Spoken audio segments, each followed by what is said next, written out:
Roundtable meeting on April 2nd, 2025. I'm Christine Krolik, and I was here virtually 2 months ago, so it's such a pleasure to be here in person and to see you all. And if I haven't met you yet, I'll look forward to doing that. As a reminder, tonight's meeting, we will have hybrid access with members attending in person and the public welcome to attend in person or remotely. For members of the public who are here in person who wish to speak, please fill out a speaker's card located at the entrance. And for anyone attending remotely, please use the Zoom raise hand feature to be recognized during public comment. We'll now proceed with roll call. Diane, please call the roll. City and County of San Francisco Board of Supervisors, vacant. City and County of San Francisco Mayor's Office, vacant. City and County of San Francisco Airport Commission. Okay. San Mateo County Board of Supervisors, absent. CCAG Airport Land Use Commission. I think that's me, Carol Ford. Thank you. Town of Atherton, absent. City of Belmont. Here. City of Brisbane. Terry O'Connell here. City of Burlingame. Thank you. Town of Colma, absent. City of Daly City. Hamilton Giovanni present. City of East Palo Alto, absent. City of Foster City. Susie Niederhofer, present. City of Half Moon Bay. Patrick Johnson, present. Town of Hillsborough. Christine Krolik, present. City of Menlo Park, absent. City of Millbrae. Steve Rinaldi, present. City of Pacifica, absent. Town of Portola Valley. Rebecca Flynn, present. City of Redwood City. Marcela Padilla, present. City of San Bruno. Sandy Alvarez, present. City of San Carlos, absent. City of San Mateo, absent. City of South San Francisco. Martin Gall's here. Town of Woodside.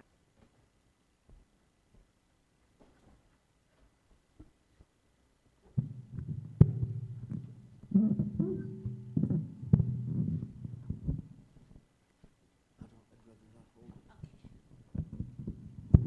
rather not hold it.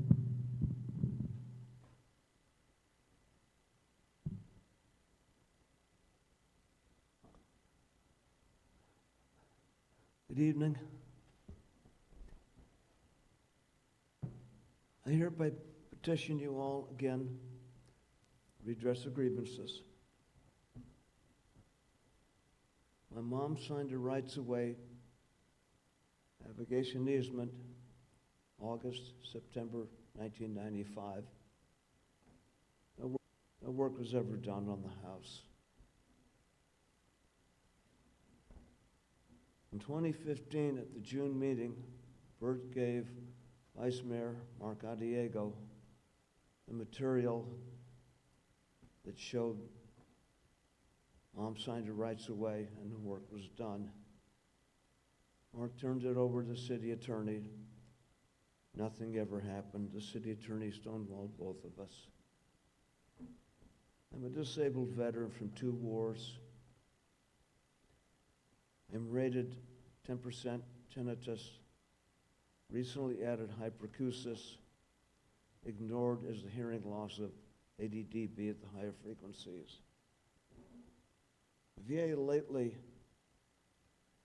rated me for anxiety and anguish from the tinnitus at 100%. That system is broken too. I had a call yesterday from Gerardo Freeze. He got abusive. He gaslighted me.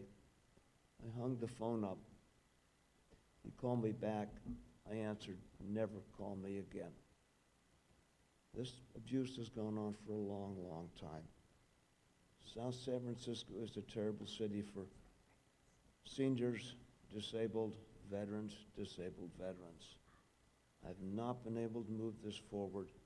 I'm pretty well connected at the building department. I could use some help. I just survived 15 winters with no hot water, no furnace in my parents' home. Better windows would have made a difference. I found a manufacturer in Kansas that does build real acoustic windows. I contacted them again yesterday. Thank you, Mr. Harris. Thank you. And I know that you have been in touch with staff on this, and we'll be sure to, that someone will get back to you on this issue. Thank you. There's a 2-minute limit. Apologize. Next, Anne? Is Anne Schneider? Actually, Anne is doing a different part of the agenda. So then there was a Zoom participant. Darlene Yapley. Miss Yapley? I'd like to extend my thanks to Roundtable member Mark Nagel from South San Francisco for helping secure Principal Planner Billy Gross as a speaker on the Future Ready Cities for Advanced Air Mobility panel at the Aviation Noise and Emissions Symposium in March. Billy brought an invaluable planning perspective to the conversation alongside legal expert Peter Kirsch, which enriched the panel and offered insights highly relevant to the roundtable. His expertise could be especially beneficial to the roundtable as it looks ahead to potential discussions around the Oyster Point project as an example of advanced air mobility vertiport in an industrial area for project planning and evaluation relative to city zoning laws. I'd also like to thank Bert Ganong for his excellent session on the 21st Century Noise Office and the role of AI in enhancing day-to-day operations. His presentation was highly rated and could help inform the roundtable of these emerging technologies. Thank you. Thank you for your kind comments. Appreciate it. Thank you. And our last speaker is Miss Schneider. Schneider, thank you. Good evening. Ann Schneider, City of Millbrae, formerly 9 years on the SFO Roundtable. I want to say thank you to Bert and staff for sending the ground-based noise studies that were conducted last summer to the City of Millbrae so that Millbrae at least can start looking at those. And I was sort of disappointed tonight that the creation of the ground-based noise, the new assignments, were not on the agenda. But I look forward to when that committee can meet. In the meantime, I will be creating something here for the people of Millbrae to start learning about that. Along with Darlene, I attended the UC Davis Noise Symposium, and I think it would be really great if this roundtable took the whole ANEEM process into a technical working group so that you would have enough time to explain how it differs from other noise monitoring systems. In addition, so ground-based noise, that one, and just looking forward to getting ground-based noise back.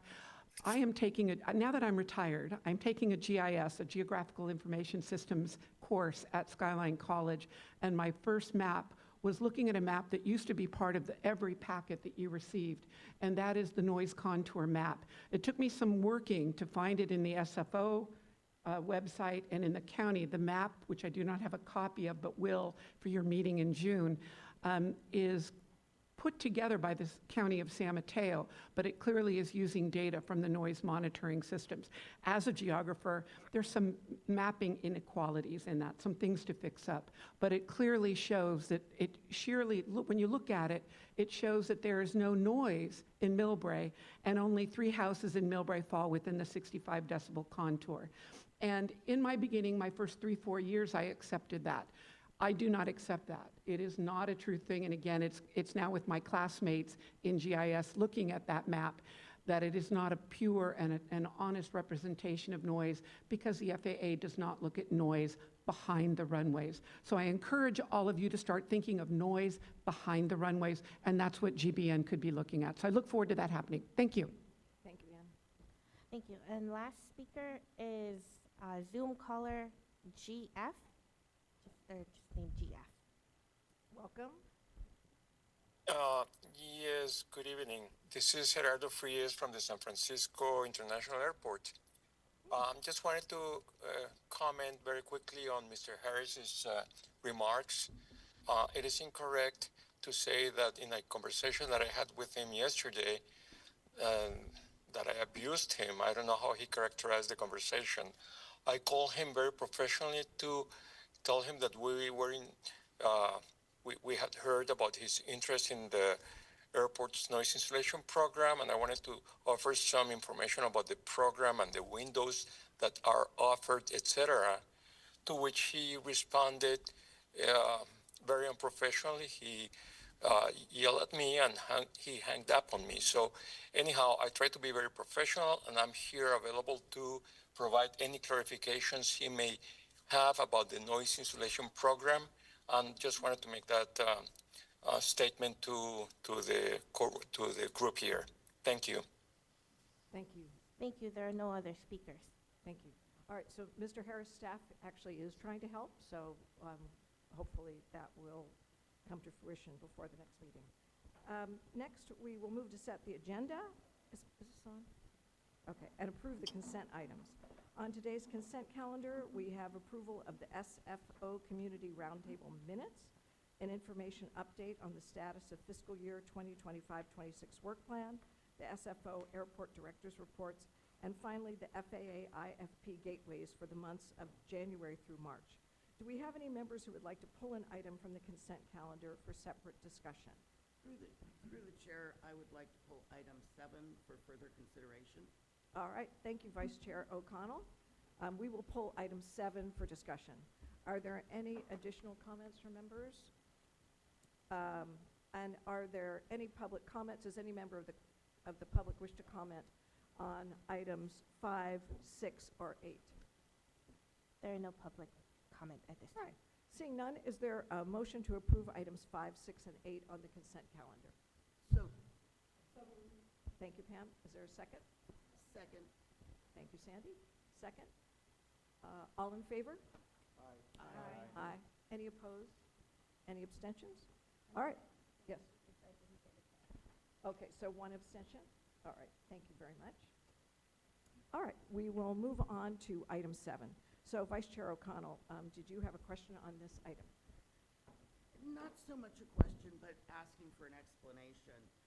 We're provided the airport director's reports each meeting, and the reports contain a lot of valuable information from the airport standpoint. I'd like to request that our airport representative provide a general overview of the purpose of the reports and inform members of what they should be looking at or paying close attention to when receiving this report, so that the new people can really understand them a little bit better. Great point. Bert, would you mind just giving us a few highlights? Yeah, I'd be happy to. Let me go ahead and pull these up on the screen for us so that we can look at them. Start with the January report and go for a share screen.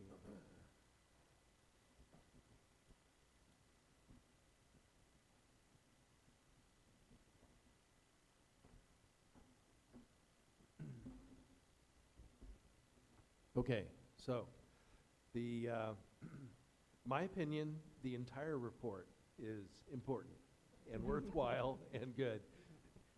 That's why we produce it for you and the communities as well.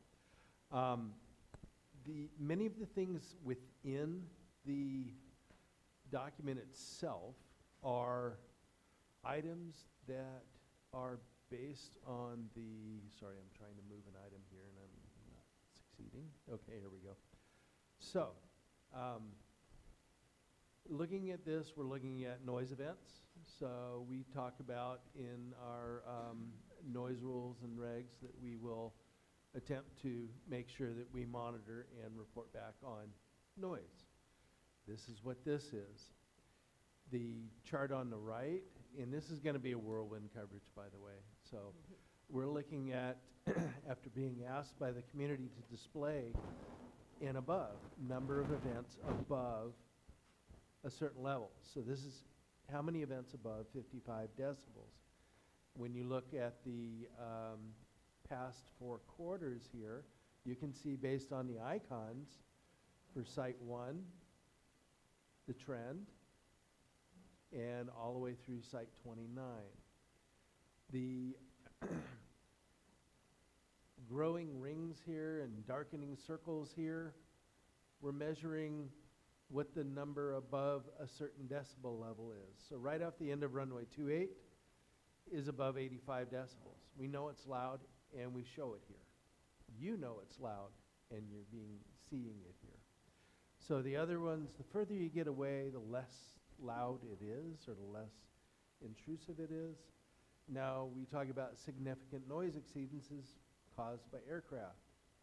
When we look at it from our traditional methodology called NPD, noise power distance, you can see the trend here. When you look at it below, we're looking at it using aircraft noise event extraction methodology, or a NEAM. Newer methodology of doing it, and it has some gee whiz behind it. For certain sites, other sites, NPD is better. So that's why we show them both. Here's more of the traditional aircraft noise levels by site and city. You're going to see how many events occurred as captured by ANOMS or NPD versus those captured by a NEAM.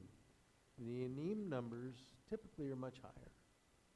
And you can see here, just across the board, that it is true that NEAM numbers are higher. Now, when you look at C&EL levels, some sites, they're the same, like Site 1. When you get down here to some other sites, you'll see that the C&EL values differ. So let's say Site 21 here, we're looking at 41 and 43. When you get down here, we're looking at 40 and 41, 34 and 39. So they do differ. The thing about the ANEEM is it's going to find more events because it uses a model to compare it to and pull it out. Happy to talk more about this later. We can go really into the weeds. I know I've heard about talking more about ANEEM. Yes, we can really go out there. We're talking the and above, using NPD, noise power distance, and aircraft noise event extraction methodology on the right here, which is, back up real quick. And there we go. So there's ANEEM and there's NPD. When we get onto this page, we're looking at operations, how many in a month, average daily, 12-month average, year-to-date growth, and you can see arrivals and departures here. Oftentimes when you see a spike in departures, you'll see arrivals fall, and vice versa. So here's a good example of the big hit in the departures, and then departures went way down while they're coming in, and then it reverses and goes back up. We also show our arrival routes, and we show percentages based on those. This one coming from the north up here is typically called Bodega, and that goes either overhead SFO and down the bay and is vectored around, or air traffic control will pull it off up here and bring it down the bay.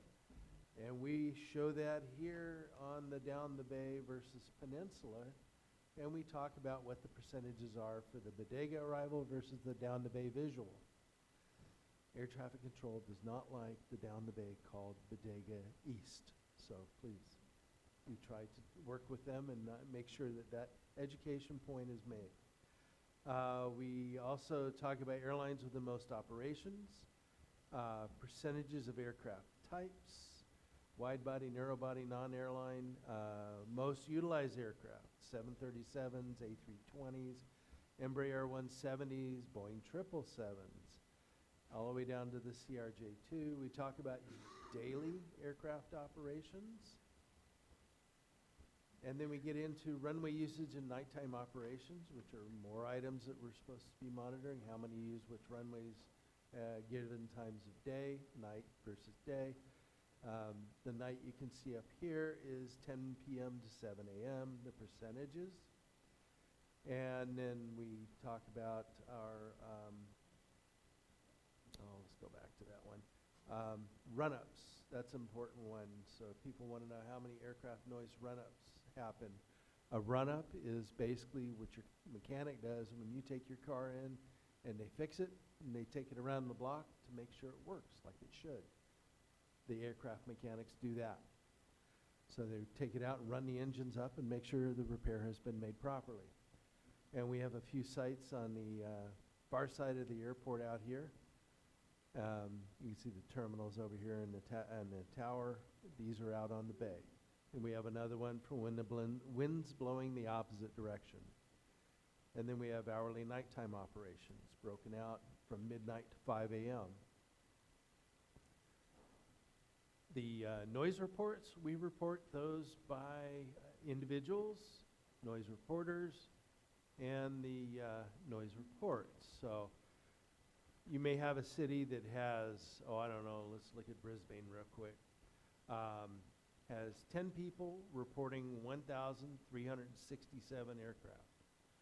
So that gives you an idea of the impact there. Portola Valley, we have 21 with 12,616 events reported for the month. And then there's quite a few interesting facts running down the middle here.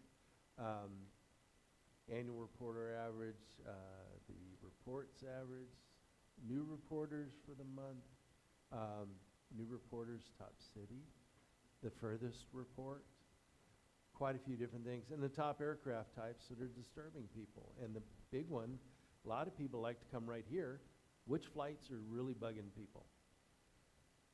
We also have noise reports by airport. We don't just receive noise reports for SFO.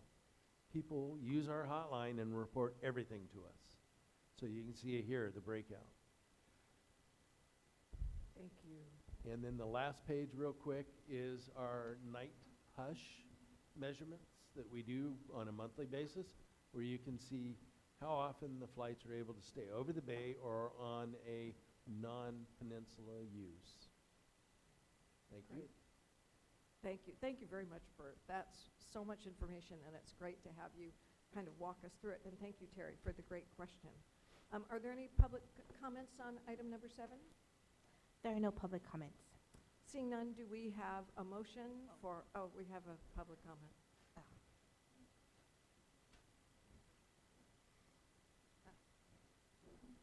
One or two? Hello, my name is Remy Tan. I'm a citizen of Pacifica, and thank you, Bert, for the report. Very, very thorough, and it does show the concerns that we have on the north end of town of getting overflies. It's still continuous in the wee hours of the night, coming off 28 right and left. And we're hoping that the airport can address this somehow. It's an ongoing problem. So I'm glad we have some data that's really supporting and showing that the problems that we have. Thank you. Thank you very much. Ann? Thank you, Chair. Historically, we weren't able to come back from the audience and comment. In terms of the noise chart that he showed with the number of complaints, for example, the number of complaints for Portola Valley versus the number of complaints, say, for the close-in communities, it had been my understanding that for a complaint to be fully registered, you needed to be able to take the noise complaint and attach it to an aircraft. But for those of us who are behind the runways, it is more difficult to find and match a noise incident to a runway. If that has changed, yay. And I will start getting the people of Millbrae to complain. Your role on the roundtable, at least when I was on it, was to help the residents understand this is where we are and not to create activism within that. I no longer have that role on that. And it has been 9 years of sitting and not getting the people of Millbrae complaining about the noise because there was nothing to be able to do about it. But now with the NEAM, now with this new system, there is an opportunity to start recording that data and not make it look like only 5 people in Millbrae care about the noise. That simply isn't true. Whereas more people in Portola Valley complain. It's more that our people have gotten used to the fact that if they complained, it didn't mean anything. So if I am wrong and that has changed, yes, that's great. I would love to hear how that's changed so that I can properly educate the people of Millbrae. Thank you. Thank you. It sounds like you're asking what's the criteria for a complaint, the criteria and the process. You're asking what's the criteria and the process. I think Bert has a response. Correct. I definitely. It's changed whether it makes sense for people behind the runways to complain. Right. Got it. It has always been our policy to record each and every call as a valid concern. If we're able to match it to an aircraft, that gives us a better toll to investigate it. But each and every call is investigated, and each and every one is recorded. Thank you. Thank you. Any other comments on item 7? None on Zoom. No None? public comment. No. Is there a motion to approve item 7 on the consent calendar? So moved. Thank you. Carrie, is there a second? Second. Thank you, Pamela. All in favor? Aye. Any opposed? Any abstentions? All right. Thank you very much. So we will now move on to the chairman update. And my first update is that I baked some cookies. They came out of the freezer, so they might be a little cold. But they're down at the end. They're chocolate chip. They've got some coconut and walnuts in it, but feel free to pass them along. There's some napkins there. All right. Subcommittee appointments. So thank you to everyone who participated in our poll to express interest in serving on a subcommittee. And we're in the process of finalizing those appointments and scheduling our initial meetings. So we do have a ground-based noise committee, and that Vice Chair O'Connell is going to chair that, and we will start to schedule that.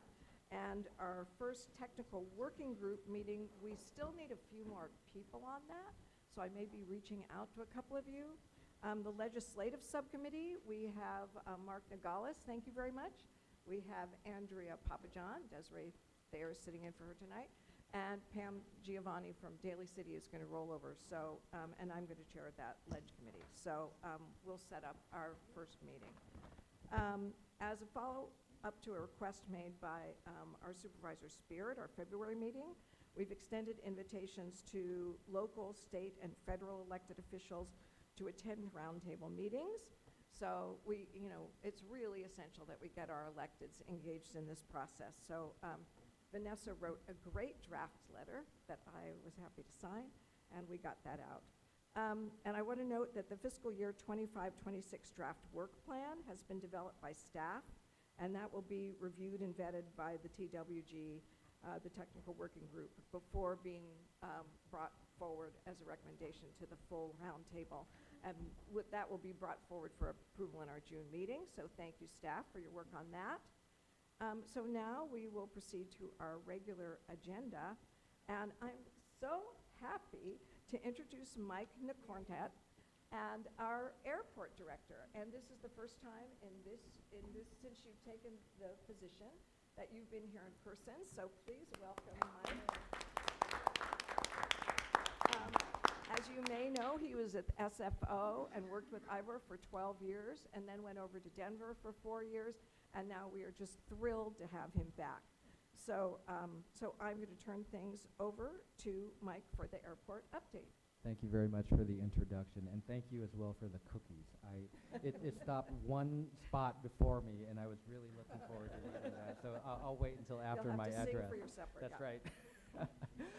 It's great to be here. Great to meet everyone, and thank you very much for the introduction. This is my first meeting, 3rd month on the job as new SFO airport director, and I used to work here. I worked here for 13 years, actually, with San Francisco International Airport, mostly in their finance department, and then I went to Denver International Airport for 4 years to become their chief financial officer and executive vice president, and then when this opportunity presented itself, I knew I wanted to do my best in the process in order to come home, because this is home for me, and my family is here, and I'm actually a member of the local community here as well. So it's great to be back, and I'm honored to be in front of you here today. We have a very busy month going on at SFO with spring break traffic well underway.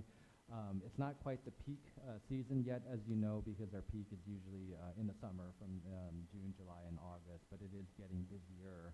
Our March traffic concluded with 96% of pre-pandemic levels. So we're almost back at 2019 pre-pandemic levels. The good news, though, is that if you look at the number of flight operations, it's 90% of pre-pandemic levels. So that means we have more passengers but less flights, which means airlines are deploying newer, larger aircraft, which is what we want as well. When you look at our 2024 traffic, we concluded with 52 million passengers. So not quite back to 2019 levels yet. We're about 9% behind 2019 levels. So we project that we'll get back to pre-pandemic right around 2026 in approximately 2 years, which is different from a lot of airports that you see around the country, especially at a lot of the mid-continent hubs like Denver Airport, for example. They exceeded their pre-pandemic levels back in 2022, and then they're growing beyond that. So we're taking a while to get back because of our international composition, which is a bit slower to recover than domestic, but we are getting there, and our growth is well underway. We have some new flight announcements coming up this summer as well as later this year. You might have read in the news or on social media that United has announced a new route out of SFO going to Adelaide, Australia, starting in December. We don't know exactly when that'll depart yet, but it'll be with, I believe, a 787 aircraft. The routes that we do know when they'll operate also include United Airlines to Panama City, departing in the morning, 10:55 a.m., starting in May with the 737 aircraft. We also have United Airlines going to San Jose, Costa Rica, also starting in May 22nd, a daily flight departing at 11:34 p.m. at night, also on a 737 aircraft, and then TAP Portugal summer flight from SFO to the Azores, which is a destination that I've been longing to go to, starting on June 3rd, departing in the evening at 6:45 p.m. on an A330, which is a wide-body aircraft. So that's the summary of our traffic growth and an introduction of myself. Again, really pleased to be here and nice to meet all of you. Thank you. Thank you, Mike. And Doug, Doug Yackel, our SFO Public Information Officer, do you have anything to add? I do. Okay. How do you spell that destination in Portugal? Thank you. Oh, and thank you for the cookies. I wanted to give a brief briefing to you on SFO's airport development plan. And just to set the table on this topic, if I could, let me advance the slide here. Sorry, 1 second.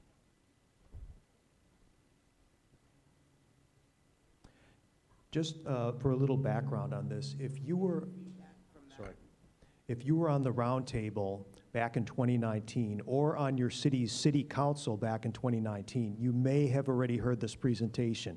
This is one of those projects that got postponed during the pandemic. We are now back on track. So this is just a bit of a refresher, and if you've heard this before, thank you for indulging. Big button.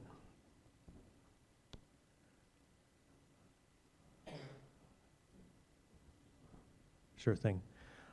Let me set the stage while we're getting the slides going, kind of tee this up in terms of what this is all about. So SFO, as you know, has a total of 4 runways. It's made up of 2 sets of parallel intersecting runways. You got the visual up on the screen now. We have no plans whatsoever to build any additional runways at SFO. Let me say that again. We have no plans to build any more runways at SFO. Now, why is that important? That's important because knowing that all we have is these 4 runways, and that's all we're going to have, that is eventually going to constrain the number of passengers we're able to serve. Mike mentioned last year we served 52 million passengers.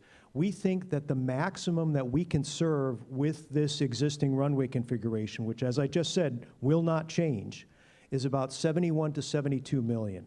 Now, we don't know how long it will take us to get there, maybe 10 to 12 years, but once we reach that number, we will not be able to serve any more passengers than that.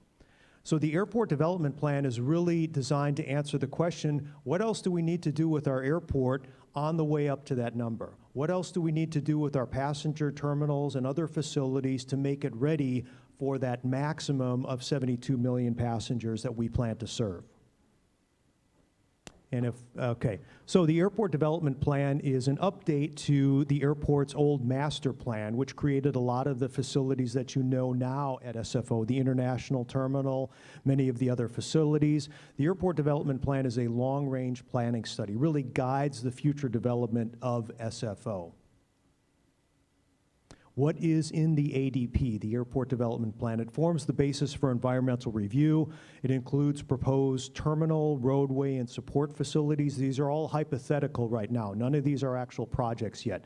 And as I mentioned, there are no plans for any type of runway expansion. The goals of this airport development program is to keep SFO modernized, to enhance the passenger experience, and really to match our facilities with that existing runway capacity as we grow up to that maximum number of 72 million.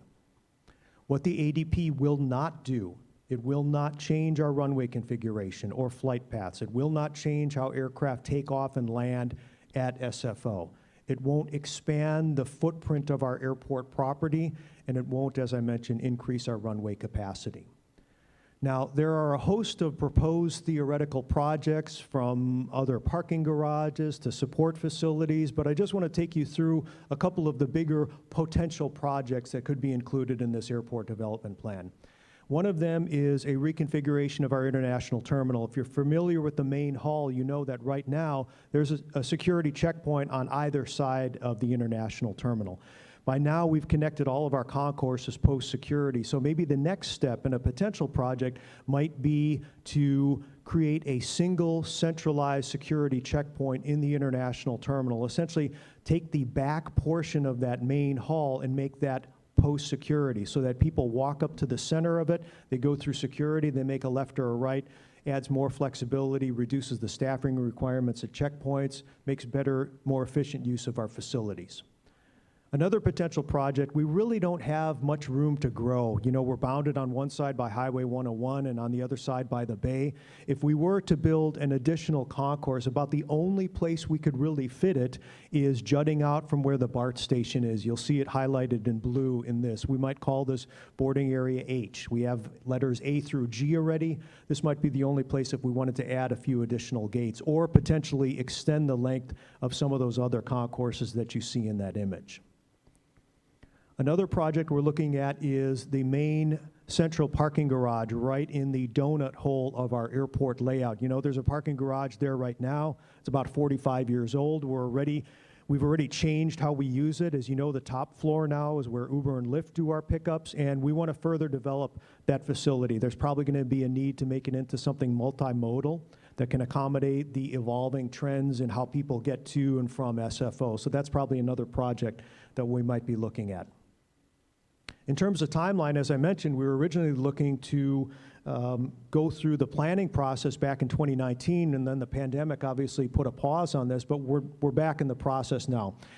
So we're probably going to be in the second quarter of this year putting out a notice of public hearing, developing a draft environmental impact report that'll trigger a public review period and comment period and a public hearing. And our hope is that by the end of this year, we have a final EIR. And again, this essentially gives us the flexibility to have a host of future projects based on as need develops, as we grow up to that number of 72 million maximum passengers, the ability to trigger projects as needed based on demand. And with that, I'd be happy to take any questions. Thank you, Doug. Do we have any questions from the roundtable? Thank you. Any members of the public who have a question? None on, Ms. Schneider? None on Zoom.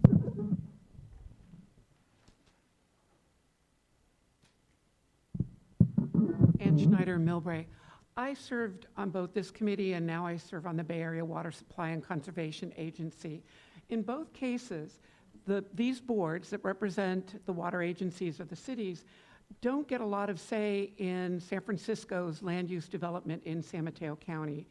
In the case of past developments, when the airport expanded Terminal 1 and added the A gates, those gates then had aircraft that have their auxiliary power units pointed at the city of Millbrae, increasing that noise.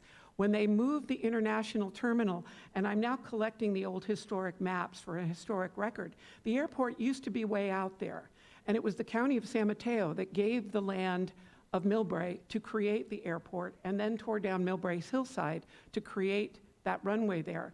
And that has constrained Millbrae commercially ever since.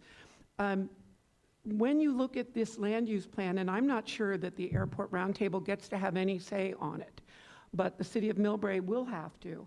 I had tried a few years ago to get, anytime SFO does an environmental impact report, for that report to be reviewed by this roundtable and for formal comments to come to this roundtable. Sam Hindy, then chair, said, no, that's the City of Millbrae's job. So you have a small city of 23,000, eventually topping out at 28,000, handling an airport facility that benefits the entire northern part of California. It's very hard for a little city to fight that. In the past development projects, when Uber and Lyft became a thing, and the airport moved Uber and Lyft from the actual terminals to the parking lot right near Millbrae, it backed up the traffic to El Camino Real, basically shutting Millbrae down for 3 months. That was a direct impact from that, probably an unintended consequence, but it was a reality. And if we had to evacuate at that time, we would not have been able to. As I said, these gates that have been added both at the international terminal and at Terminal 1 have added to the low-frequency noise, the ground noise, for the City of Millbrae. And I had thought where terminal or gate, the section of H was going to go, was going to greatly impact San Bruno. So I'd love to sit down with us. I have to now rethink if it's going to be off the BART station on what it would impact. But we have neighborhoods that pre-exist the airport. We definitely pre-exist jets. We definitely pre-exist the traffic flow from 53 million or 57 million to 73 million. And all of that ambient noise that cities are held accountable for, we're accounted for the noise of people driving to the airport. So I really hope that all of you will pay attention to this and comment on it. We are stronger together than making the City of Millbrae stand alone. Thank you. Are there any other comments from any members of the roundtable? We have one public member. Another one. Hello, again, Ramey Tan, a resident of Pacifica. I'm concerned about this expansion of the airport because it's going from, as Ann said, 53 to 70 million passengers. So, where do you put those passengers? Where are those flights going to go if we have the existing runway, and we're concerned there are going to be more late-night flights going over Pacifica, all the way, from midnight all the way to 5 a.m. So this is a huge problem, and wish that the SFO and Oakland Airport can work together with BART and some of our transit agency to figure out a way to use the extra capacity at Oakland Airport's over the bay runways, the only over the bay runway in the area. And that's the runway that should be used for those overnight flights that land and take off in the wee hours, because they'll land over the bay and take off over the bay. And the answer is really putting a BART extension that would connect that runway to both Oakland and San Francisco airports. And that's, BART's over capacity over the Transbay tube. So I think, Oakland, San Francisco, and, and SJC as well can all work together to make that happen. And perhaps, we can work with BCDC and add a second runway in the middle of the bay that has enough distance. Because one of the problems with SFO, we have a lot of delays. And that means more flights get delayed in the wee hour when the weather is bad. We do notice that in Pacifica. Thank you. All right, thank you. Any other public comment? There are no other public We'll comments. close public comment. Yes, Patrick. So I have a question we have a lot of newer planes with less noise apparently coming out. Please speak it directly into the mic. Thank you. Thank you. So we have a lot of newer planes with apparently less noise is what I'm hearing. And we have, they're fully loaded is what I'm hearing also, because they're not going empty like they used to post-COVID.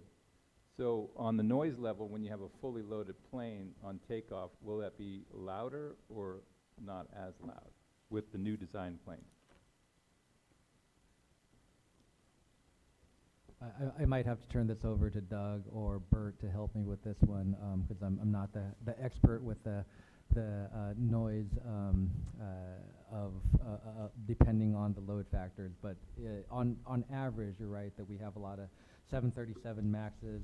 Upcoming United is going to deploy A321 Neos, which are also newer aircraft that could also take more passengers on a per flight basis. But I'll let Doug or Bert comment on the noise aspect of that. So the smaller aircraft, 737s, A320s, things like that, we know that's a pretty given noise level for those. As they stretch them, they're heavier, takes more power to generate to get that aircraft in the air. Now, let's pause that for a moment. Think of the new A350s, things like that, the A321 Neos. All these are newer generation aircraft, some of them single aisle, some of them multi-aisle, that are much, much quieter than previous aircraft. So my thought of the heavier aircraft being louder, yes, in general, that thought is true. But as we see these new aircraft come out, it's not true. Then the other question is, if you have a newer plane with newer design, heavy load, are you needing longer runway for takeoff or shorter runway for takeoff? Generally shorter, especially with the newer aircraft. They're very slippery, as we like to say. They like to fly. So as they get the air flowing over the wings, they can get into the air and get off the ground quicker. That's one thing we like to tell the airlines is climb as high and as quickly as possible over the airport so that you can power back and reduce your power imprint over the community. And then the other question I had was, can we divert any of the, because I think Oakland's not being utilized to its fullest. I personally think, but I haven't used Oakland in a while, but every time I choose to go, when SFO wasn't available and then I went to Oakland, I went, wow, Oakland was really cool. We got in quicker. It's not as fancy. But can we divert, because we're pushing a lot, like up to 71 to 72 million, going from 50 to 71. Can we think about possibly utilizing Oakland a little bit more for limiting our sound, just to divert? Has that been brought up? At this point, that would require airports to be able to dictate to airlines which airport they fly at. In other words, for SFO to say, no, we're not going to take your flight needs to go over to Oakland. And the reality is airports in the U.S. aren't given that authority. And that really changed in 1990 with the Airport Noise and Capacity Act. Essentially, that removed any type of control like that from airports and put it squarely in the hands of federal agencies. So what I do think it speaks to is kind of the larger issue of, as air traffic grows in the Bay Area, where does it go? We know that we have a ceiling at SFO. So what's probably going to happen is, I don't know that some of the other airports are going to be able to accommodate all of the future demand, and it wouldn't surprise me if in 20 or so years there's a fourth airport that needs to be built somewhere in the Bay Area. But we know that at SFO we're reaching a limit in terms of what we can accommodate, and that's really what this presentation was about. And then the other question I had was on run-up, because you're talking about moving the BART station to what you're calling the H area. Is that correct, for a possible run-up area, or did I miss? No, that would not be a run-up area. The BART station would remain in place, and a potential project, again, this is all theoretical, if we did need to build an additional boarding area, an additional concourse to add gates. That might be about just about one of the only places where we could do it. And then on the runway, or on the run-up area now, are you guys are using that, from what I'm understanding, is the mechanics kind of checking the engine. Are the pilots doing a run-up prior to departure?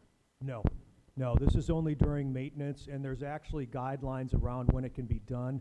Anytime an airline maintenance crew wants to make a run-up, they have to request it through our airside operations, and there's certain considerations by time of day and other factors on whether or not it's approved. And what time of the day do they normally do their run-ups? I don't know that off the top of my head, Bert. I don't know if you know that either. The bulk of the run-ups typically happen during the day. Now, the ones that we're really trying to sit on are the ones that a mechanic might get the work order and be at the overnight shift and take it out and go ahead and do the run-up after they're done. If that aircraft is not departing 3 hours after they've done it, we ask, and it's within the 11 p.m. to 6 a.m., we ask that they not do the run-up. So if they have to do it at night, it has to be departing first thing in the morning. Understood, it happens. And we go ahead and log those and report those in our director's report. And do those run-ups actually get recorded as a complaint? No. Okay. And the other question I have is like Foster City and Portola Valley. I don't see Portola Valley on the map, but I see Foster City as number 12. And I'm seeing Portola Valley is also pretty high in a lot of complaints. We're talking 7,918 reports. And then we have Foster City that was, I don't remember how many, but it was pretty a lot. I'm assuming because they're coming in low and they're coming in for landing and they're going straight over Foster City, is there any way to divert that landing to the right that's more over the water versus over Foster City? We have an ask and an agreement with the FAA that they will try to do an offset arrival as much as possible. Not always possible with instrument weather conditions, things like that. They have to be established on final, starting at about 9 miles out.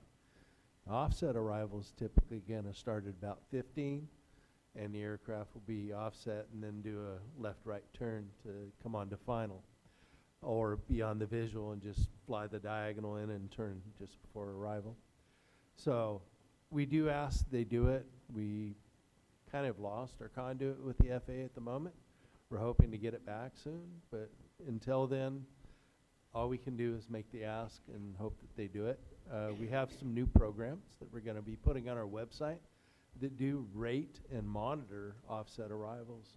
So we're looking forward to some good things. Yeah, that was my next question. To actually have a month of offset arrivals to see if the noise level drops and the complaints start dropping, so we can see if it's actually doing any value, which it should, if they're able to do it. I can tell you all the above. Offset arrivals, the more they happen, the calls drop. And then we do have lots of data. Yes, we've looked at it. Thank you. These are great questions, but we have Noise 101 training tonight, so I think we have to kind of move things along because that's a kind of deep dive that we normally don't do in our regular meeting. So did you have a wrap-up question, Patrick? No. All right, good. Thank you very much. That's great information, and those are excellent questions. May I? Yes. Through the chair. I just wanted to say, in regards to those questions, a lot of those topics are things we've been discussing in our technical working group, and some of the suggestions we've been making with Bert through the airport and with the FAA.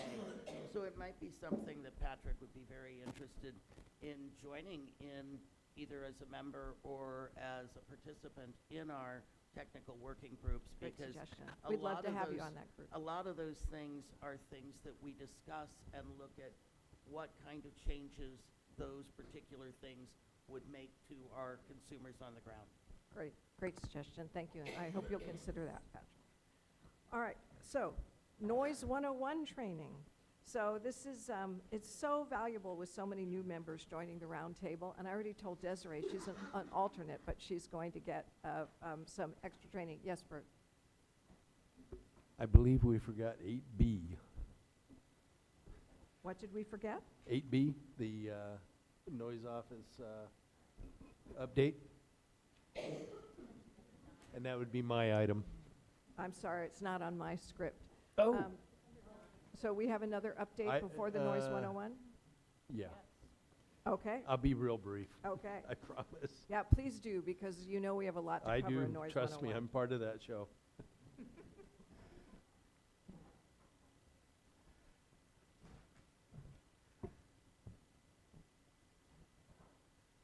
All right, so we go ahead and get presentation. Oh, 8B, okay, all right.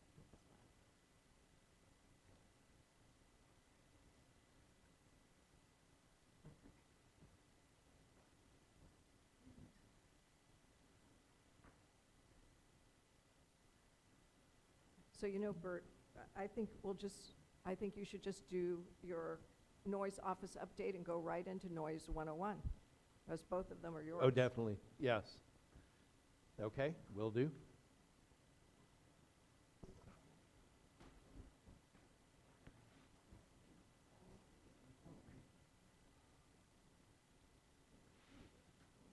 Okay, here we go.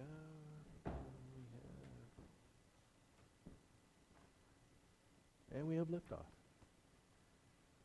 All right, so as far as the noise office tasks, the flight quiet reports are not on the website. We hope to have them done today. We ran into a calculation error, and our vendor's working on it tonight.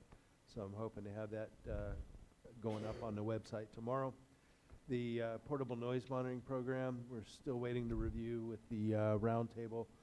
The locations in Brisbane, Portola Valley, and Woodside, as well as find out if we're reviewing and renewing assignments in East Palo Alto, and Pacifica. The repair and replacement initiative is part of our noise insulation program. Real quick, the number of homes within the design phase are down from 32 to 24, and the reason being is there are 8 homes out for bid right now. The next is the Second Chance Initiative. No change from last month, so I'll jump on to the next. And our expanded eligibility, everything is the same with the exception of our last 2 items. You'll notice the units in construction went down from 33 to 20, and that's because we have 13 new homes fully completed. Through the chair, any questions? Thank you very much.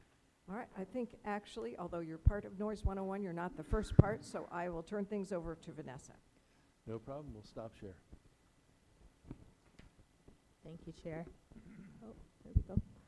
Hi, everyone. I'm going to be very quick because we do have the Noise 101 training, which is going to take up the rest of the meeting time. So I'm going to kick everything off today and just do a little housekeeping. Just so you know, for the training today, there's a set of videos that we have to display for all of the members.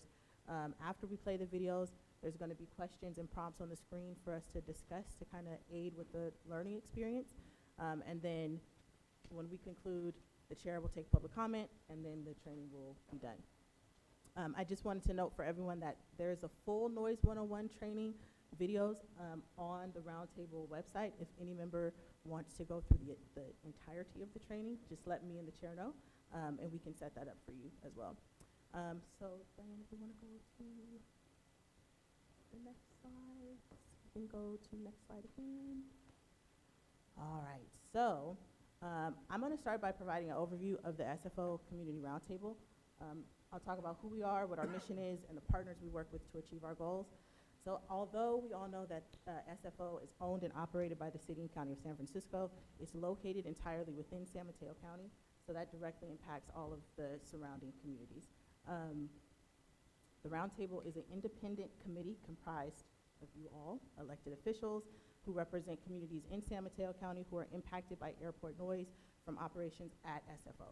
So as a body, we really serve as a forum where the community concerns can be heard and be brought forward, discussed, and we address them through kind of a coordinated effort. So the Roundtable meets 6 times a year. We meet on the first Wednesday of even months. In addition to its regular meeting, the Roundtable also operates through several subcommittees that you have all heard about. We have the technical working group, the legislative subcommittee, ground-based noise. Those subcommittees really provide more focused attention on very specific issues and initiatives that the Roundtable discusses. We also have and maintain an annual work plan. We also have a 5-year long-range strategic plan, and it helps guide the efforts and work for the Roundtable. So airport noise is very technical and complex, as you all will hear later, but the mission of the Roundtable is really straightforward and essential. So the roundtable exists to really advocate for the mitigation of aircraft noise in our communities. So we not only respond to community concerns, but we should be proactively seeking solutions and advocating for policies that promote quieter skies in our communities. I do want to note that the authority to control aircraft routes in flight and the ground rests exclusively with the FAA. So neither airport management, the roundtable, local officials have the power to control flight routes or the number of flights or timing of aircraft operations. So that leads to our first video. And we do have partnerships, great partnerships, which is the heart of our work and really crucial to advancing what we do. So we work very closely with you all, elected officials. We have worked very collaboratively with the FAA, SFO management, airline industry, and of course, the public. So these partnerships are really helpful to sustain. They help us to create effective strategies for noise reduction, and they consider the needs of everyone involved. So our first video that we're going to show is from the FAA, and then we're going to go into a noise training by our consultant, Jean Reindell, who is on remote, and then we'll open it up for some dialogue for between all of the members.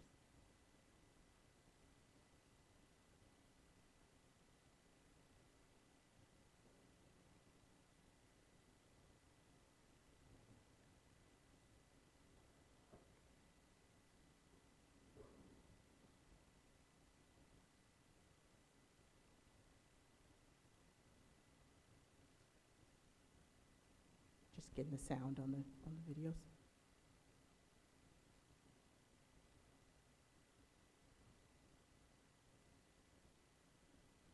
All right, looks like we're having a few technical difficulties.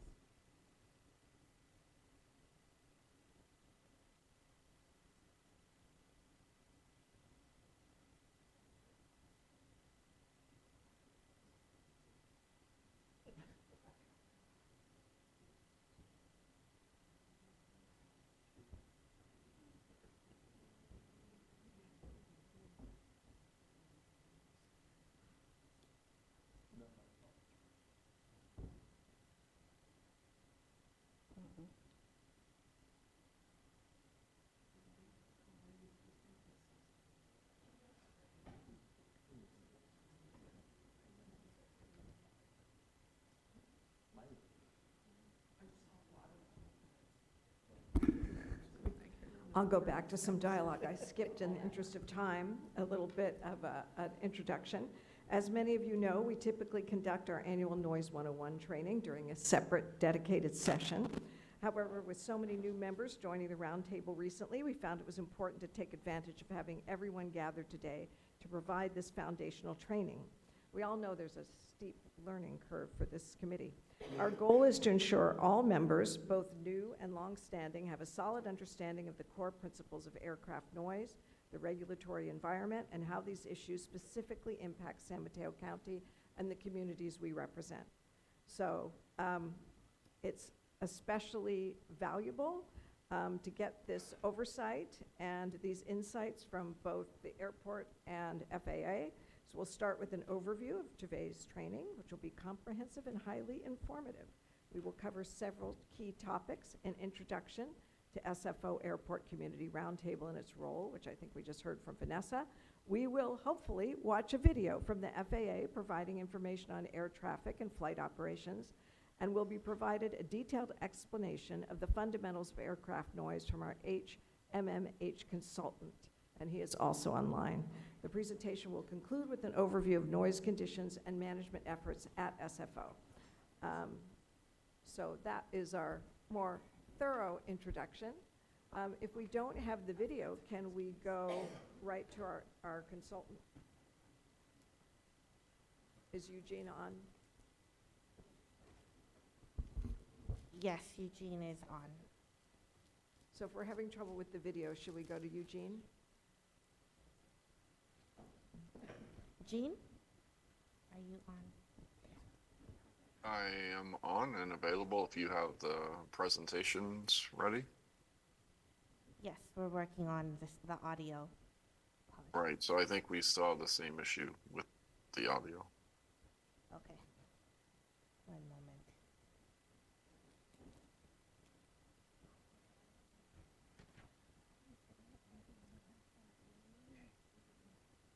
I do want to thank Mike Nicorncat and Doug Gakel for all of their information. And again, welcome Mike tonight.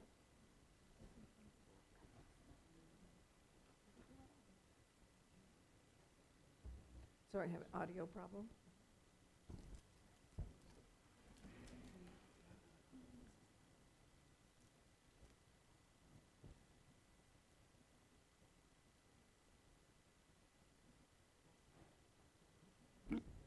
Patrick, I cut you off earlier. Did you have another question for Bert? You can jump right in. No. Not right now. Okay.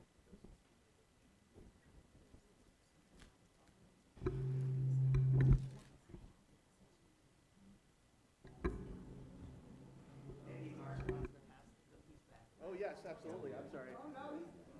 I was hungry, so. You notice where they ended up.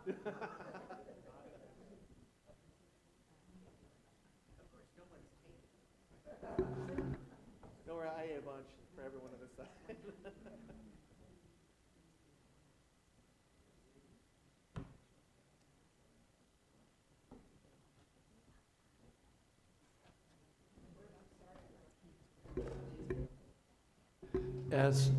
Well, check one, check two, a little lower. Check one, check two, a little lower.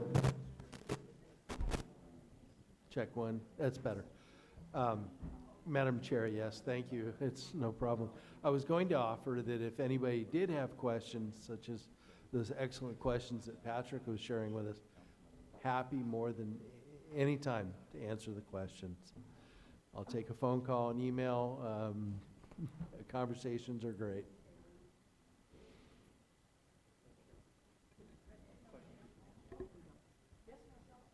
I had a question about the portable noise monitoring program.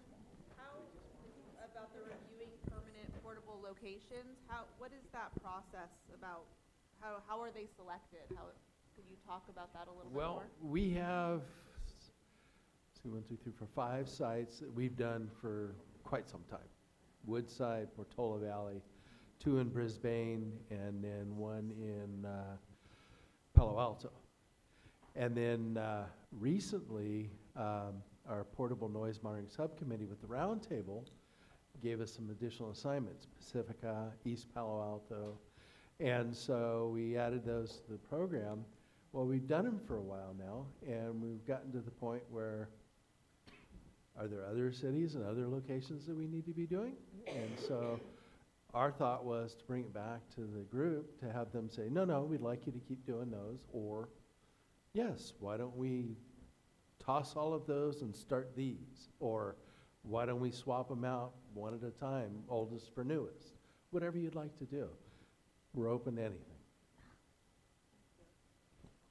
Through the chair, there is or has been in the past, a portable subcommittee. Ranked as one of the that I was involved in. We haven't met in quite a while, and so if it's the direction of this body, we can certainly reinitiate that in an ad hoc basis if there's a desire in the different communities to find a location for portables so that we can get information on those, within reason with the airport. So you said that one of the portable locations is in Portola Valley, but yet I don't see the data in your report, it seems. Quarterly, it's on our website. And you can go to the website under reports. You look by city is the easiest way to find it, and you'll see we go quite a ways. So how come it doesn't show up monthly then in this report that you gave us today? Because we monitor for 2 weeks, once each quarter. And is there any possibility of having a permanent one put in Portola Valley, given how many complaints there are? Happy to talk to you offline. I had another question. You had said that there was no plans to change the runways at all in your development idea. To build more, but not to, there is a consideration of possibly changing them? Can they be slightly routed out a little bit towards the bay so that then it's kind of forces all the aircrafts to kind of spend more time on the bay? No, we don't have any types of plans to change the configuration. I think the only construction that's slated to happen around the runways is protecting the shoreline against sea level rise.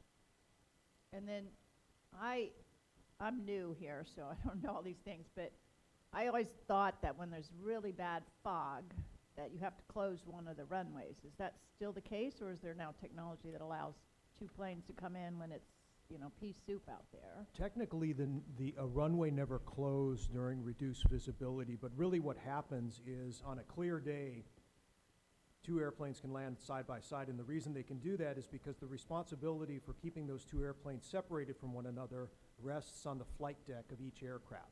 It's the pilot's responsibility to do that. When they can no longer see one another, that responsibility now goes to an air traffic control tower. And for the purposes of safety, those aircraft get spaced out by a greater distance. We're still able to use both runways, but that spacing is what creates a delay. And a lot of times the FAA will implement what's called a ground delay program, holding aircraft on the ground in Atlanta, Chicago, wherever they're coming from. Then they're assigned a takeoff slot that, almost like metering lights going onto a bridge, meters that traffic more evenly so that it can accomplish the landings through that increased separation. So we're still using both runways, but they're no longer side by side. So given that causes so many problems throughout the country in terms of delays or whatever, why doesn't it make sense to separate the runways a little more, to have that as one of your development plans? We had taken a look in the late 90s at building another runway out in the bay, and we were unable to get it through the environmental permitting process. And the reality now is building another runway in the bay would probably cost $20 billion. It would make SFO simply too expensive to operate at. And to your point, in the future, advancements in technology will allow aircraft to talk to one another without an air traffic controller, even when they can't see one another. There's something called automatic dependent surveillance. Two aircraft can share data on where they're at, even in zero visibility, and maintain separation. So we're not there yet, but technology's on the forefront that'll allow a more efficient use of our existing runway structure. I see. And does the airport track how many people are coming from the far East Bay, I mean Livermore, further that way, that are actually using San Francisco SFO as opposed to Oakland or something else? Not on a regular basis, but we do passenger surveys, and we may capture where passengers are coming from in that data. We have our film ready to go. And I want to thank you all for your patience. I want to assure you that we did do a sound check, but we are now have volume again. And busiest airports in the country, San Francisco International Airport has a unique set of challenges that can cause increases in air traffic and noise disturbances. The aircraft flying through it operate over a population of more than 6 million people. The Bay Area has 3 major airports: San Francisco International Airport, Oakland International Airport, and Norman Y. Mineta San Jose International Airport. The region has more than 150 airports, 20 of which have air traffic control towers. FAA air traffic provides safe, secure, and efficient management for the national airspace system and international airspace assigned to U.S. control. Air traffic is responsible for airport traffic control towers, both federal and contract, terminal radar approach control TRACON facilities, air route traffic control centers, and combined control facilities to guide aircraft through their various phases of flight. At the SFO airport, tower controllers are responsible for all airport movement areas and airspace within approximately 5 miles of the airport and up to 2,000 feet above the surface. They separate all aircraft, including arrivals, departures, and overflights. The SFO tower controllers also issue clearances to allow visual flight rules, VFR, aircraft to enter, transition, or exit their airspace. They coordinate with Northern California TRACON and Oakland Control Tower regularly. Tower controllers are also responsible for ground vehicles in the protected area surrounding the runways and taxiways. Whether it is an aircraft, ground vehicle, or mower in the grass, everything that moves on the ground at an airport is controlled in some way by the controllers in the tower. In addition, controllers ensure flight plans for the aircraft are correct, give pilots permission to take off or land, cross runways or taxi to active runways. Safety is the FAA's #1 concern and will always take precedence. Airplanes perform best and have the greatest safety margins when they land and take off into the wind. Runway and procedure modifications at SFO were developed with both safety and noise in mind. The tower will assign noise abatement preferred runways as long as wind and weather permit. If the tower assigns a noisier runway, it is because the pilot required that runway or the runway was required by regulation. It is important to note that pilots, not the tower, always have the final say as to which runway they use. The tower determines which runways are designated as the runway in use or active runway. The tower must use the charts above to consider the wind in making the active runway determination. The towers must also consider which runways are operationally advantageous, taking into account NorCal approach and OAK airport operational constraints. Departures are paths assigned to an aircraft and determined by its destination. Departure routes out of the Bay Area must tie into the national route structure and then into the arrival route structure for the destination. The busiest air traffic corridor in California is between the LA Basin and the Bay Area. The arrival paths assigned to an aircraft are also determined by its destination. There are many factors, however, that can force an aircraft to alter its route once airborne. For example, weather, traffic volume, military activity, emergencies, and so on. This slide shows the major traffic flows into and out of the Bay Area for the West Plan. This means that Oakland is landing and departing runways 28 and 30, San Francisco is landing runway 28 and departing runways 1 or 28, wind dependent, and San Jose is landing and departing runway 30. West Plan is the predominant configuration and is typically used more than 80% of the time. San Francisco arrivals are routed over the Oakland and San Jose arrivals, but must be under the San Jose Loop boomerang departures. Oakland arrivals are routed over San Jose arrivals, but must be under the San Francisco arrivals and the San Jose Loop boomerang departures. Southbound departures off both Oakland and San Francisco are dynamically controlled to keep them separated from the San Jose departures and the San Francisco arrivals. These departures would typically be above oceanic arrivals. This slide shows the major traffic flows into and out of the Bay Area for the East Plan. This plan is the second most common plan and is used between 15 and 20% of the year. It is also common for the South Bay airports, like San Jose, to go to a south configuration, landing and departing runway 12 at SJC, while Oakland and San Francisco remain in a West Plan configuration. Community-driven initiatives are made possible through the FAA's ongoing community engagement efforts, coordination with the SFO Airport Community Roundtable, and collaboration with stakeholders. In 2022, at the request of the SFO Roundtable, the FAA agreed to route southbound aircraft departing SFO and OAK between 1 a.m. and 5 a.m. over the SFO Bay and either out over the Golden Gate Bridge to Gobbs intersection before turning them south-southeast or down the bay using headings off runway 1 at SFO and runway 30 at OAK.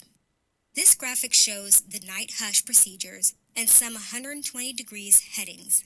The recent update to these procedures is one example of the change that originated with the community and was implemented through collaboration of various stakeholders. For more information about the Western Pacific Region Community Engagement, NorCal workshops, and the Instrument Flight Procedures Information Gateway, visit FAA.gov or go directly to the links provided. Ranked as one of the Thank you. We're going to keep moving. We have some more videos, and Vanessa actually is going to send the links to these in case you want to look at them again.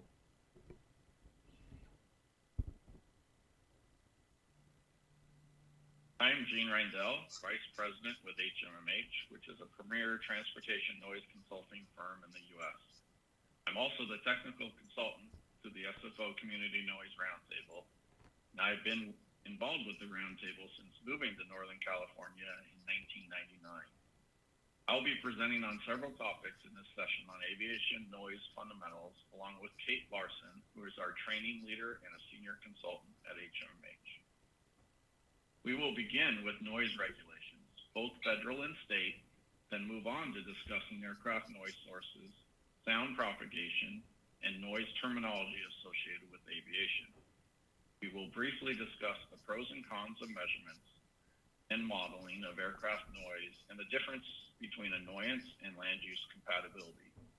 We will complete this session with information on sound insulation programs and describing a balanced approach to aircraft noise management. This slide provides all the pertinent federal regulations that have shaped and guided aviation noise in the U.S., beginning with the passing of the Aircraft Noise and Sonic Boom Act of 1968. Through the FAA Modernization and Reform Act of 2012. The 1968 Act authorized the FAA to determine standards for measurement of aircraft noise and establish noise abatement regulations, which led to Parts 36 and 91 in Title 14 of the Code of Federal Regulations. These parts provided the standards still in use today for the certification of aircraft as related to allowable noise levels. The very next year, Congress enacted NEPA, or the National Environmental Policy Act of 1969, which directed all federal agencies to assess all environmental effects of proposed federal actions, including those of the FAA. I will discuss the current FAA guidelines in response to NEPA on the next slide. In 1972, Congress passed the Noise Control Act, which amended the Aircraft Noise and Sonic Boom Act of 1968 to include consideration of public health and welfare and to add the Environmental Protection Agency to the rulemaking process. It wasn't until 1979 that Congress directed the FAA to establish a single system to measure noise and determine exposure of people to noise and to identify land uses normally compatible with various aircraft noise levels. The FAA responded to this direction from Congress with Part 150 in Title 14 of the Code of Federal Regulations, which is known as the Guidelines to Airports for Land Use Compatibility Planning. However, Congress did not provide funding of noise compatibility projects until passing of the Airport and Airway Improvement Act in 1982. I will discuss Part 150 further also in subsequent slides. As airports began implementing Part 150 measures, including airport use restrictions and tailored aircraft procedures, Congress passed the Airport Noise and Capacity Act of 1990, also known as ANCA. The FAA responded to ANCA with Part 161 in Title 14 of the Code of Federal Regulations, which greatly limited an airport in implementing restrictions and which provided 2 noise abatement departure profiles that airports could choose from so that pilots were not having to learn a different procedure at every airport. ANCA is also known as the regulation that began setting noise limits for aircraft. We know these limits as stages. We will also discuss on a future slide in this presentation. I know this is a lot to take in, which is why this table is provided in the presentation for you to refer back to after this training. We will also go into more detail on those regulations that most affect the actions that airports, airport users, the FAA, and local jurisdictions can implement as a result of the current regulatory environment. While NEPA was enacted by the U.S. Congress in 1969, there have been several regulations since that time to update its implementation. In addition, the FAA has updated their implementation of NEPA for federal actions related to aviation.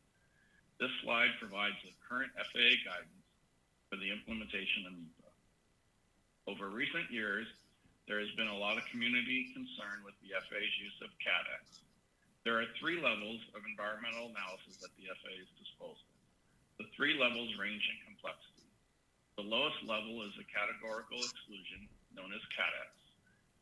The FAA has identified these 6 federal actions listed on the right side of the slide that do not individually or cumulatively have a significant effect on the human environment. All other federal actions require an environmental assessment or they require the most complex level environmental impact statement. Regardless of the NEPA analysis level, the noise thresholds are the same in determining impact. The significant impact threshold is a 1.5 decibel increase within the 65 decibel CNEL area. CNEL will be discussed later, but suffice it to say that it is a cumulative noise metric representing an annual average 24-hour day with weightings of aircraft noise that occurs in the evening and night hours. In addition to the significant impact threshold, the FAA has set two less than significant impact thresholds, which are also reportable. 3 decibel increase between the 60 and 65 CNEL, and a 5 decibel increase in the 45 to 60 CNEL range. The FAA has also developed the color coding shown in the table in the bottom left of the slide for consistency in displaying significant and less than significant impact areas. Now we will shift to land use compatibility regulations. The FAA created the voluntary airport noise compatibility planning process in response to ANCA, or the Aviation Safety and Noise Abatement Act of 1970. This process is known as Part 150. Primary reason airports participate in this voluntary process is to obtain access to federal funding to help support the implementation of noise compatibility program measures aimed at reducing incompatible land uses near airports. It is worth noting that the intent of Part 150 is not to address community annoyance, but specifically to address land uses near airports that are deemed incompatible with aircraft operations. So Part 150 includes 2 primary elements. The first, the noise exposure map process, results in an inventory of incompatible land uses within the 65 CNEL contours. Second, the noise compatibility program results in a list of airport recommendations to reduce incompatible land uses. The FAA accepts or does not accept the documents submitted by the airport as meeting Part 150 requirements, and the FAA either approves or disapproves each of the airport recommended NCP measures individually. Those measures approved by the FAA are then potentially eligible for federal funding for implementation. Because neither the FAA nor the airports have control over land uses, regulation requires consultation with local land use jurisdictions during the Part 150 process. The FAA sees Part 150 as an opportunity for airport stakeholders and the communities surrounding the airports to weigh in on aircraft noise issues and on the recommended measures to address incompatible land uses. So the state of California also has a regulation to address incompatible land use, specifically at noise problem airports. Each county designates its airports as being noise problem airports or not. Regulation is known as Title 21, which requires the county to report the status of land use compatibility on a quarterly basis. It is important to know the terms used in Title 21 that are related to incompatible land use. First is the noise impact boundary, which is simply the 65 CNEL contour. The noise impact area is all incompatible land uses within the 65 CNEL contour. Because some land uses within the 65 are noise compatible, only those land uses incompatible with aircraft noise counts towards the noise impact area. For example, structures treated with sound insulation resulting in interior noise levels of 45 CNEL and lower are compatible, and so those properties are not included in the calculation of the noise impact area. Title 21 requires that the noise impact boundary be validated through noise measurements. Title 21 requires continuous noise monitoring at airports that have 1,000 or more homes within the noise impact boundary. Intermittent monitoring is allowed for airports with less than 1,000 homes within the CNEL 65 contour. The measurement of CNEL must include aircraft noise that exceeds 55 decibels. A higher threshold noise level can be used if the state has approved a waiver for the specific noise monitoring site. Measuring aircraft CNEL begins with the measurement of the single event noise exposure level, SENEL. The SENELs are then accumulated for each hour to produce the hourly noise levels, and finally CNEL is calculated from those hourly noise levels.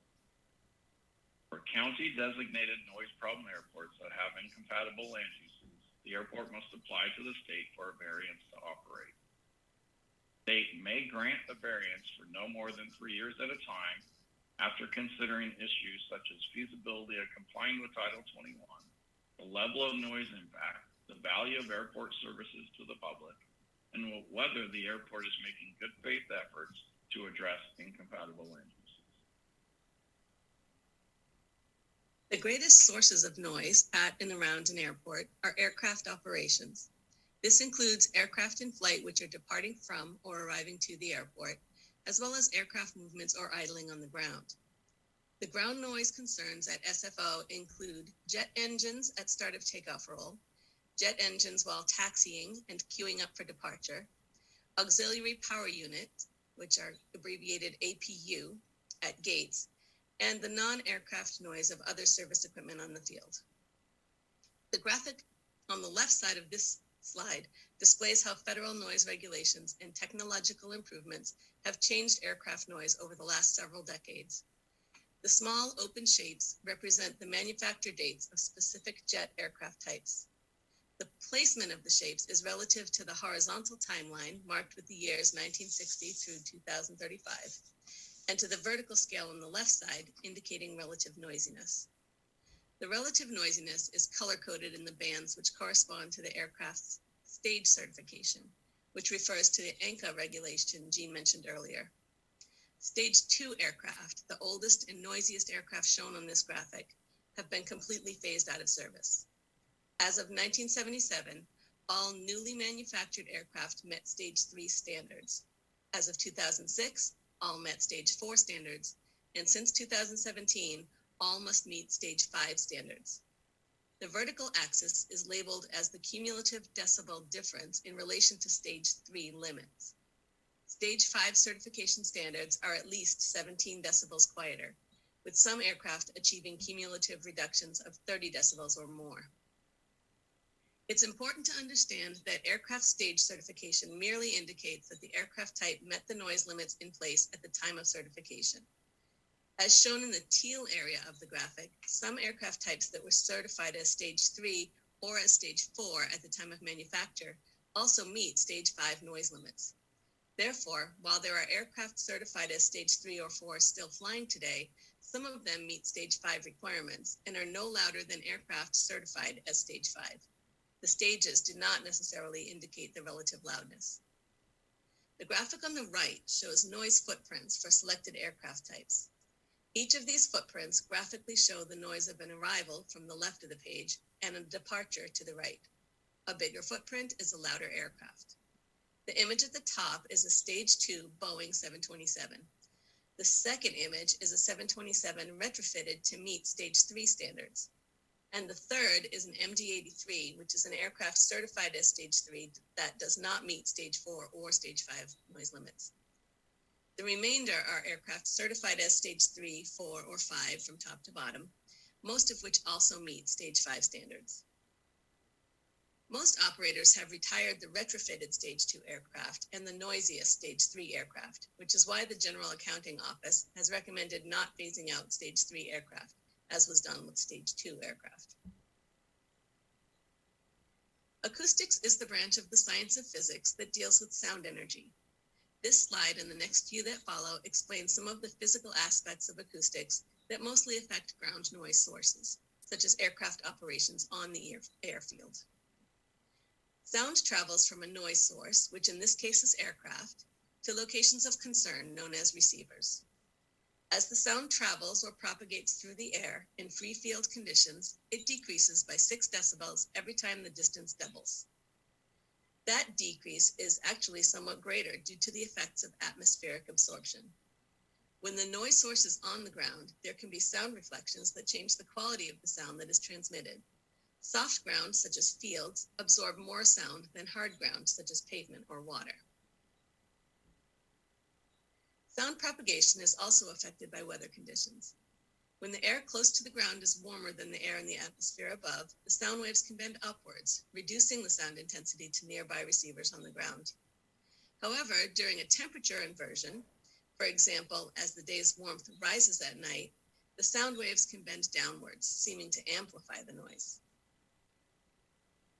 Wind also influences sound propagation of ground noise. Locations that are upwind from a source may experience sound shadows, which reduce sound intensity, while people at locations that are downwind would hear the sound more clearly.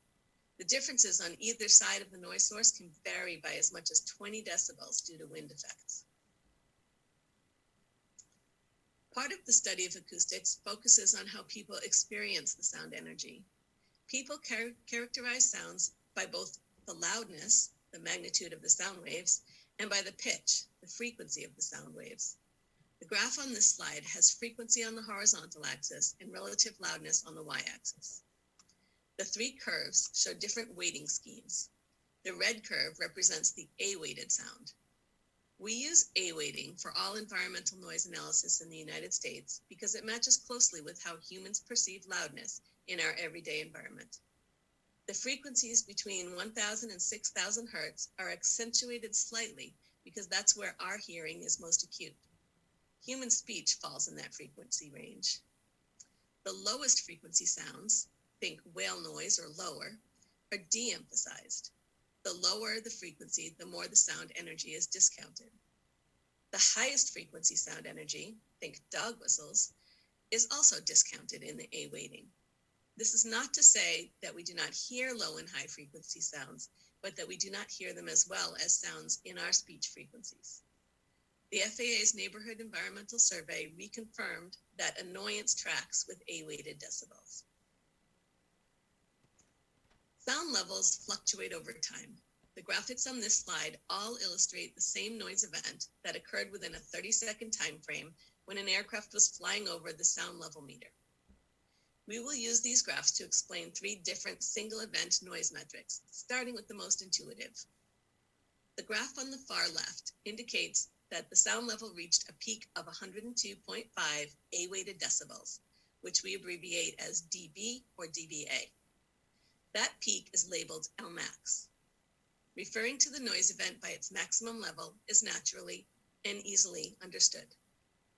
However, when comparing different noise events and attempting to judge relative noisiness, it's important to consider the duration of the event in addition to its loudness. A short, loud event may be considered less intrusive than an event with a lower maximum, but which drags on longer. The middle graph here illustrates the concept of sound exposure level, which is abbreviated SEL, that calculates the sound energy contained in the entire event and reports the equivalent level of that sound energy compressed into 1 second. Using SEL allows comparison of different noise events by comparing the sound energy of the events. The single event noise exposure level, which we abbreviate SENEL, is a metric that uses this concept, incorporating all the noise from a particular event that is above a given threshold value. We also often use a noise metric which averages the fluctuating noise energy over a specific time period, representing the sound for the entire period by the decibel value for a steady noise level having the equivalent sound energy as the actual varying level. This equivalent sound level is abbreviated LEQ, and the time period can be any length. In the graph on the right, the LEQ for the 15 seconds shown is 96.5 dBA. LEQ can be calculated for any time frame of interest, such as a minute, an hour, a 6-hour school day, a 9-hour nighttime, a 24-hour day, and so on. The time period must be specified in the reporting of the values. As described in our discussion of federal and state noise regulations, relative noisiness in different locations is judged by a cumulative noise metric that incorporates both the loudness of noise events and a time aspect. How long do individual events last, and how often do they occur? In addition to considering the time of day when the noise is happening. CNEL is the cumulative metric used by the state of California. As depicted by this graph, CNEL is calculated from the hourly LEQ values, each of which has been calculated from the sound energy of the individual noise events occurring in that hour. To account for the increased intrusiveness of nighttime noise, which occurs when ambient sound levels are typically at their lowest and people are trying to sleep, a 10-fold weighting, equivalent to adding 10 decibels, is applied to noise events from 10 p.m. to 7 a.m. Likewise, evening noise events are weighted threefold, which is equivalent to adding 4.7 decibels to events between the hours of 7 p.m. and 10 p.m. DNL, the cumulative metric that has been adopted by the FAA, is akin to CNEL, but without the evening weighting. FAA allows for the use of CNEL in California because of the adoption of Title 21. Other noise metrics are sometimes used that relate more directly to how people experience noise on a daily level, as opposed to averaging. One of these metrics is number above, sometimes abbreviated NA. This metric counts the number of noise events whose maximum level exceeds a given threshold. In this graphic, an hour of measured noise is shown. The vertical axis indicates the decibel level.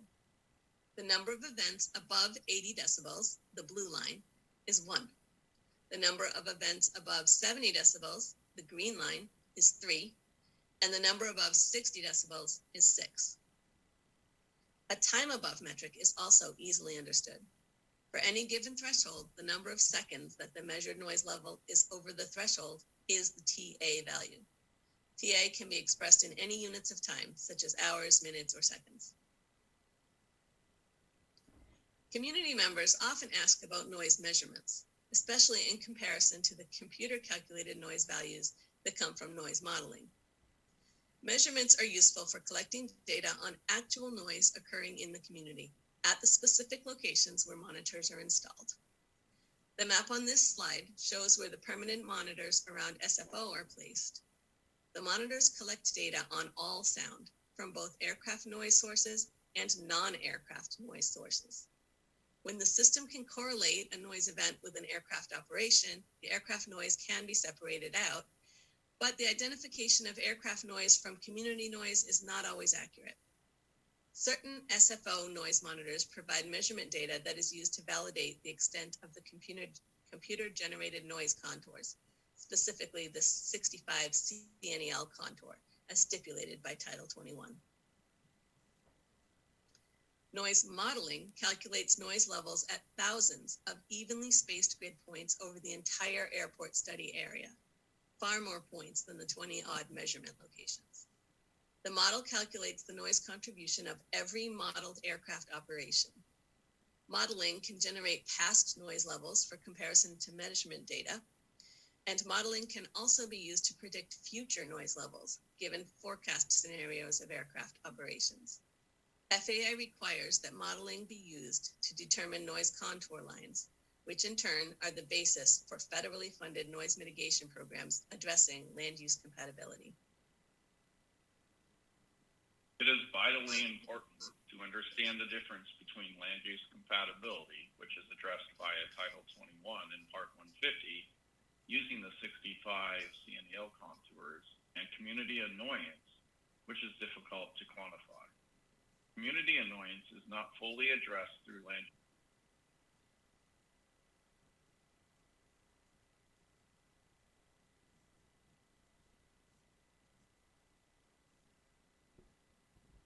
Okay, we've frozen. Land use compatibility programs. Unlike land use compatibility, annoyance is not limited to the 65 CNEL contour.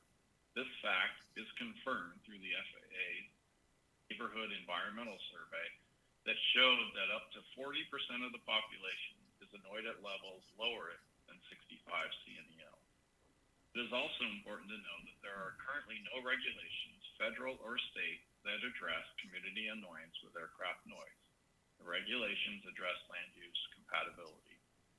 However, as verified through the FAA's NES survey, DNL is correlated to community annoyance of aircraft noise.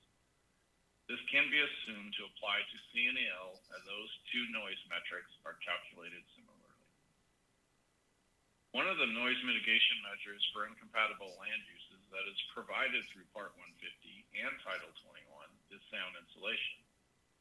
Once sound insulation treatments are properly installed and the average interior noise level is 45 dB or less, the land use is deemed compatible under both Part 150 and Title 21 regulations, even though it is within the 65 CNEL contour. SFO was one of the first, if not the first airport to implement a sound insulation program. This resulted in SFO fully complying with Title 21 so that they do not require a state variance to operate. They have no incompatible land uses within the noise impact boundary. Not to imply that SFO has provided sound insulation to all structures within the 65 CNEL contour, SFO has made a reasonable attempt at providing mitigation to all incompatible structures through their noise insulation program, or NIP, but not all homeowners have applied for the voluntary program. Title 21 requirements have been met. Even so, SFO continues to provide two initiatives within their noise insulation program, or NIP. These are explained on the next two slides. Second Chance Initiative provides the opportunity for homeowners that did not previously submit applications to apply for the NIP. To be eligible for treatments, the property must be within the 65 CNEL contour of an FAA accepted noise exposure map. The average interior noise level of habitable rooms must be verified to be 45 dB CNEL or greater.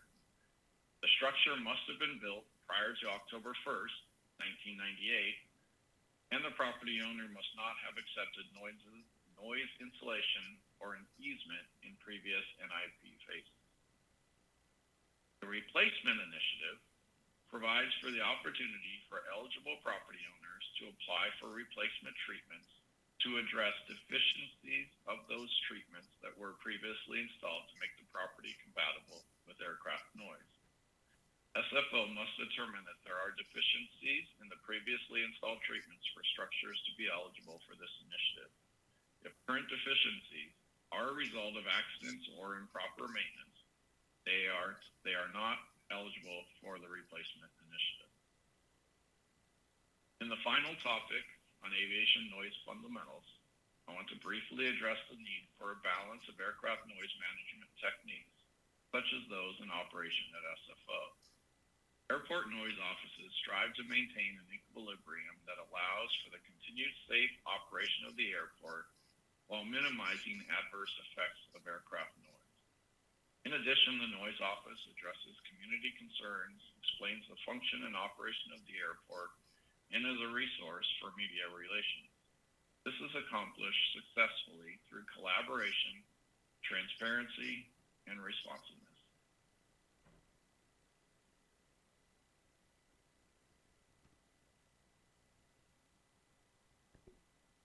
Okay, thank you, Jean. That was Jean on video, and should we stop here? Yeah, I think we can stop here. So we have Jean in person for questions, and again, Vanessa can send you the links because obviously we needed binoculars to read those slides from here.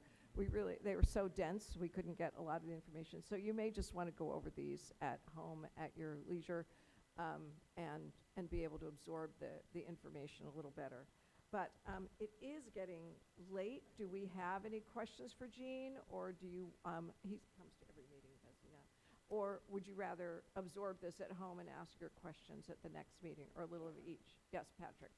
So on the 65 CNEL is the threshold, the noise threshold, is that correct? Jean?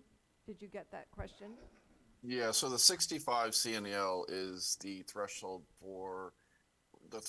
in which there may be incompatible land uses from noise from aircraft operations. So I think what would be helpful is in these charts to have on each one of these charts that we have the thresholds in color codes. So then when we can go to, when we look at on the mapping here, you may already have this, but I didn't notice it. I think you probably already do. It'd be easier to see if it exceeds the threshold and where they exceed the threshold. Well, the map that is provided showing the 65 CNEL contour, that is the area in which land uses may be incompatible with aircraft noise. Thank you. Sandy, do you have a question? quick one, sorry. On video too, it mentioned that the tower gets to decide what runway to use. I was just wondering what basis does the tower use depending on the flight or given that the runways have different orientation. So do they have to choose a certain flight to equal the numbers of directions that uses the particular runway? I'd be happy to answer that question. So typically, the air traffic control tower is going to assign a runway for use based on the winds and the needs of the aircraft. Pilots will be telling the tower, hey, we need a longer runway, something like that, when they'll get runway 28 to the west. If we're in standard operating flow where we depart to the north over the bay and arrive to the west, that's the best operational efficiency for SFO. But there are times where Oakland, let's say they go reverse flow due to winds over there that aren't blowing over on our side of the bay. 7 miles apart, but we still get differences like that. And so that when that occurs, you'll find that SFO continue to go all west, meaning arrivals and departures are using a runway 28 left, 28 right. So, I mean, the purpose of this committee is that we all work together towards the shared goal of keeping the noise from affecting our communities as much as we can. So it's a collaborative effort. And I just wanted to point out again that at our June meeting in 2 months from now, we will be presenting our roundtable work plan. So our technical working group will be working on that. And you know, obviously there's some things that we don't have control over, but the things that we can control and that we can mitigate, that's what we'd like to do for our communities. So again, thank you all for coming and for your patience tonight, and together, hopefully we can make meaningful progress to these shared goals. I just want to ask about our meeting time, which we had mentioned before and you all filled out. Is there, so CCAG meets at 6:30 and they serve sandwiches and drinks and cookies. Is there anyone who, if we started at 6:30, would not be able to make it? So you could only. It takes a while to get from part over here. What's that? It takes some time to get from part over here. Yeah, Yeah. okay. So if we start at 6:30, that would be too early for you? I would have to rush over here. All right. Like 7 o'clock. So, yeah, and it would be too early. Okay, so basically, we need to keep it at 7. And the reason we were talking about making it earlier is because we were having a hard time getting a quorum. But you're all here, so thank you. So we seem to have solved that issue. So thank you very much.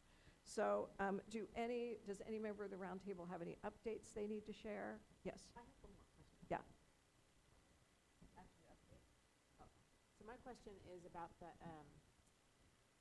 Second Chance Initiative. Is that still open for people to apply, or is that closed now? I'm not the person handling that. Gerardo, the gentleman who was here earlier, is. My understanding is that program is accepting applications for a wait list. So, and it's quite long. Okay. But it's not to say the program is totally shut down. Thank you. And Mr. Harris, if you are reached out by staff, please do take the call. They will help you with that. So seeing no more business, I absolutely want to thank, yes, Rebecca.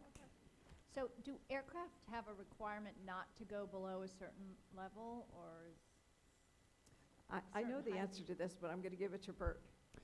It depends on where they are. So yes, there are certain areas where aircraft should not go below certain altitudes. It should not go closer than X altitude or distance from an object. So an aircraft arriving or departing an airport, typically you got to understand it has to come down and it is going up. But when an aircraft is climbing out and departing an airport, there are minimum climb rates they have to meet. Now, that's not to say that they can't climb faster than, unless there is a restriction. And we have a lot of those, top and bottom, left and right. And with Portola Valley, we want them to make the turn at 8,000 feet if they can, and not down at 6,000 feet, but we have more carrot than stick, is that correct? 5,000 and 4,300 feet. We have a lot of aircraft over Portola Valley that are being vectored by air traffic control from the surfer arrival coming up from LA. They will get vectored west and then turn to come back around. So we'll see those at lower than 4 or 5 sometimes. But legally, are they're allowed to do that, or is there? If they're on positive control by an air traffic controller, yes, they are. But we do have incentives. Can we, as a municipality, fine an aircraft that's gone way too low? Unfortunately, no. There is no legal fining structure. If you wish to find the case law on that, I'd be happy to share it with you, but it's ATA versus CROTI. So I do want to thank Bert and Doug, and welcome Mike. And also I want to thank Vanessa and Diane, and also Vice Chair Terry O'Connell. And thank you all for coming tonight. And we will stay if there's any other questions, but in good conscience, I don't want us to go beyond 9 o'clock because we may not have a quorum next time if we do. So thank you very much. Thank you.